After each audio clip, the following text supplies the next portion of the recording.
No Warehouse in Downtown Phillipsburg webinar, October 25th, 2021.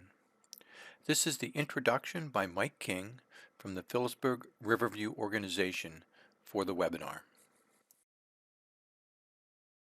Thank you. So we're going to start it off with Michael King, and he will be just doing a little introduction. Hello and welcome to our webinar, No Warehouse, Downtown Phillipsburg, October 25th, 2021. I'm Mike King and a resident of Phillipsburg. I was involved intensely in the downtown in the 1990s with the Phillipsburg Riverview Organization. At that time, we created the Phillipsburg Downtown Association, which it continues to this day. Why are we here? We are here because starting in January of 2021, several town council members started promoting an idea of a zoning change, allowing an industrial use on Howard Street. What was strange was that it wasn't the owner of the property promoting the zoning change. It was instead several council people working apparently on behalf of the owner, Perrone Construction. The idea originally presented included not only the 31 acres of Perrone-owned property on Howard Street, but also the adjacent 9 acres of Delaware River Park. You heard me correctly. The town council members voted to change the zoning of Delaware River Park to industrial and sell it to Perrone Construction. The original conceptual drawing submitted to the Land Use Board was for almost 40 acres off of Howard Street, including the parkland off immediately adjacent to downtown Phillipsburg. From St. Philip and James Church on South Main, head west to the Delaware River, and you will hit Howard Street. Folks, there's no way to get trucks out of Howard Street without filling South Main Street with trucks. Most agree there's already way too many trucks shaking the downtown's historic buildings. Scores of trucks daily will head west on 22 or east towards 22 through the downtown along South Main to Powhatan.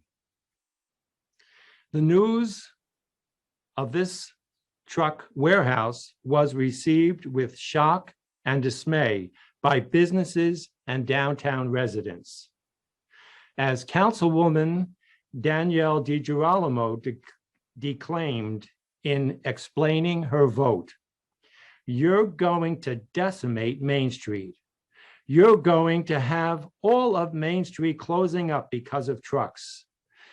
Councilman Wyant also voted against the proposal, saying he would vote to change the parcel to industrial, but would not vote to allow a warehouse in the downtown. 3 councilmen voted yes. Their primary argument in favor of the warehouse concept was that it would bring jobs and increase tax ratables. But the obvious fact, which the council people do not apparently understand, is that in the bigger picture, the detrimental impact on the already environmentally overburdened neighborhood and on the long struggling downtown will cause the loss of many jobs in a shrinking downtown and the loss of more ratables than would be brought in by the mammoth warehouse. I know from experience that once the zoning was changed, it would be hopeless to fight this outrageous proposal because the zoning change would legally allow the proposed warehouse. Phillipsburg citizens decided that the only choice we had to defend our downtown was to oppose the zoning change in court. We also suspected that some council members had been represented in legal proceedings by the owner's law firm, and ethics rules would require recusal from voting on this issue.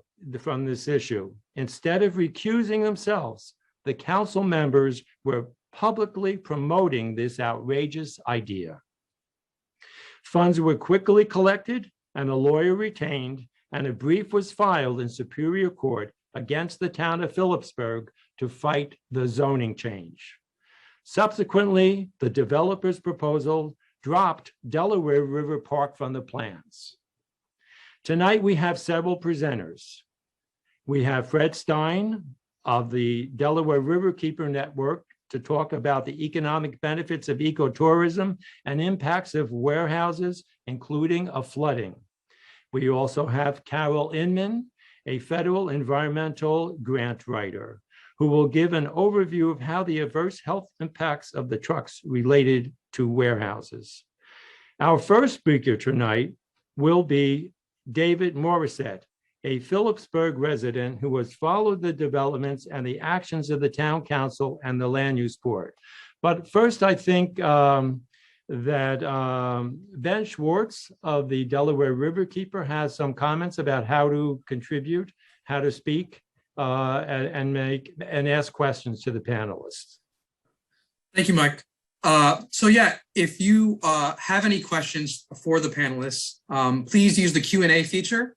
All questions are going to be asked at the end of the presentation, just to help the continuity. And I will be the one asking your questions out loud to all of the panelists at the end of the presentation. The chat feature is great. If you have anything you want to contribute, I would suggest lightly so you can pay attention to the rest of the presentation that's going to be happening. And if the chat gets too out of hand, I will have to shut it down, but we don't want that to happen. Again, I appreciate everybody coming out. And just a reminder that this presentation will be recorded, so everybody will be able to see this and distribute it afterwards. Thank you. Now I'll give it back to Mike. Thank you very much, Ben, for everything you've done to arrange this.